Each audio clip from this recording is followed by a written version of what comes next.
মত প্রকাশের স্বাধীনতা এবং ধারাবাহিক ভোট দান নিশ্চিত করা গেলে গণতন্ত্র সুরক্ষিত থাকবে বলে মন্তব্য করেছেন বিএনপির ভারপ্রাপ্ত চেয়ারম্যান তারেক রহমান। সন্ধ্যায় জিয়াউর রহমানের 89তম জন্মবার্ষিকীর এক আলোচনায় ভার্চুয়ালি যুক্ত হয়ে এসব মন্তব্য করেন তিনি। শুভেচ্ছা এবং অভিনন্দন। বিএনপির প্রতিষ্ঠাতা ও প্রয়াত রাষ্ট্রপতি জিয়াউর রহমানের 89তম জন্মবার্ষিকী উপলক্ষে পিজি হাসপাতালের শহীদ আবু সাইদ কনভেনশন হলে চিত্রকর্মের প্রদর্শনী করা হয়। 2 পর্বের অনুষ্ঠানে শিশুদের গল্প বলা আর জিয়াউর রহমানের স্মৃতিচারণ করেন শিল্পীরা। দ্বিতীয় পর্বে অংশ নেন স্থায়ী কমিটির সদস্যরা। নজরুল ইসলাম খান মহান মুক্তিযুদ্ধে জিয়াউর রহমানের গুরুত্বপূর্ণ অবদানের কথা তুলে ধরেন।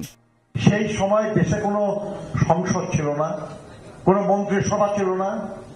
একদিন বয়সে একজন রাষ্ট্রপতি ছিলেন, সাধারণ সৈনিক তার অস্ত্র নিয়ে ঘুরে বেড়াচ্ছে।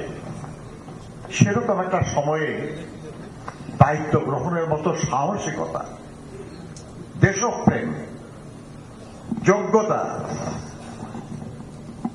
এবং জনপ্রিয়তা শুধু একজন মানুষের ছিল, আর তার নাম জিয়াউর রহমান।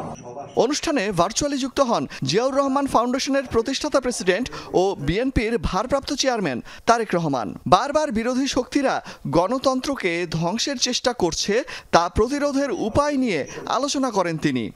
ভবিষ্যৎ রাজনীতিবিদ যারা দেশকে পরিচালনা করবেন, আমি দৃঢ়ভাবে বিশ্বাস করি প্রত্যেকের জন্য অনেকগুলো অনুকরণীয় হোক অথবা অনেকগুলো এক্সাম্পল হোক, অনেকগুলো বিষয় উদাহরণস্বরূপ হোক, ওনার কাছ থেকে আমরা নিতে পারবো, যা এই দেশকে, এই দেশের মানুষকে একটি উজ্জ্বল ভবিষ্যতের দিকে নিয়ে যেতে সক্ষম হবে বলে ওনার সন্তান হিসেবে আমি দৃঢ়ভাবে বিশ্বাস করি।